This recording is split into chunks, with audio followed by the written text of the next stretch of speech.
52টা এনে স্থানত 2025 চনত মানুহে ফুৰিব লাগে বুলি কৈছে।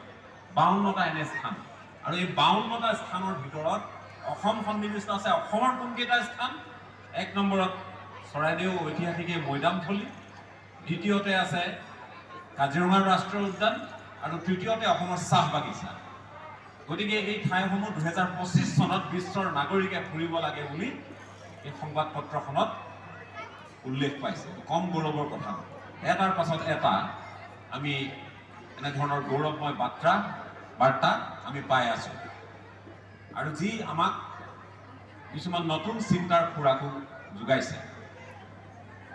আমি প্ৰায় কিছুমান কথাত আমি সমালোচনা কৰোঁ, কিন্তু আমি যে সমালোচনাবোৰ কৰোঁ, এই সমালোচনাবোৰৰ আঁৰত আচলতে এটা বাৰ্তা দিব খোজা, এটা বতৰা দিব খোজা।